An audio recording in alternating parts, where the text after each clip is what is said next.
आपका जो प्रश्न है ये जलन और कुंठा से भरा हुआ है। जो आपने पूछा है ना अभी, पूजा होगी या नहीं होगी, ये सब बात की बात। आप पहले उस जमाने में किसी ऐसे व्यक्ति के होने की कल्पना कीजिए। उस जमाने में इन व्यक्ति के पास, बाबा साहब के पास 64 विषयों में 64 बेटा 64 विषयों में मास्टर डिग्री थी। देखो, दो चीजें जानो, श्रेष्ठता है तो स्वीकार करो, अच्छी चीजें हैं यदि अनुकरणीय है तो अनुकरण करो उनका। फेसबुक, व्हाट्सएप, ट्विटर आदि के ज्ञान से आपका काम नहीं चलेगा। और एक बड़ी बात, प्रत्येक भारतीय को गर्व होना चाहिए। पुस्तक का नाम है वेटिंग फॉर ए वीजा। क्या नाम है पुस्तक का? Waiting for A visa. आप गूगल कर लेना इस बात को।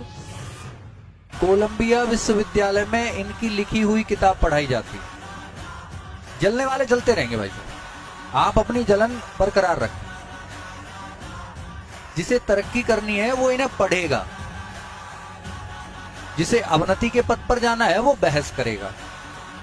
जो अच्छी चीजें हैं उन्हें स्वीकार करो। प्रत्येक भारतीय को गर्व होना चाहिए कि एक विदेशी अमेरिका के विश्वविद्यालय में एक भारतीय के लिखी हुई किताब, भारतीय के द्वारा लिखी हुई किताब सामाजिक दर्शन को दर्शाने के लिए आज भी पढ़ाई जाती है। 9 भाषाओं का ज्ञान था और आपको क्या ज्ञान है? लिख दूं, डाल दूं फेसबुक पे।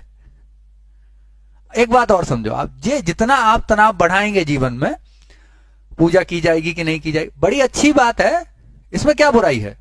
जिसका जो मन, भारत स्वतंत्र देश है, करे, क्या प्रॉब्लम आ गई? अंबेडकर को पढ़ा किसने है? आप उनके बारे में जानिए, नहीं पता कौन सी किताब कब लिखी, क्या है उस किताब में, नहीं पता। लेकिन फेसबुक पे भाषण देने या कम्युनिटी में बैठ के उल्टी सीधी बातें करनी है। और आपको लग रहा होगा एक ब्राह्मण के मुंह से ऐसी बातें सुनना आपने उम्मीद नहीं की होगी। लेकिन यार एक बात तो मानो,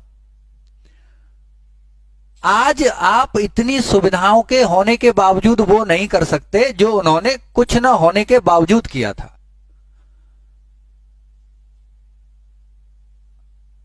अंबेडकर रोज रोज पैदा नहीं होते।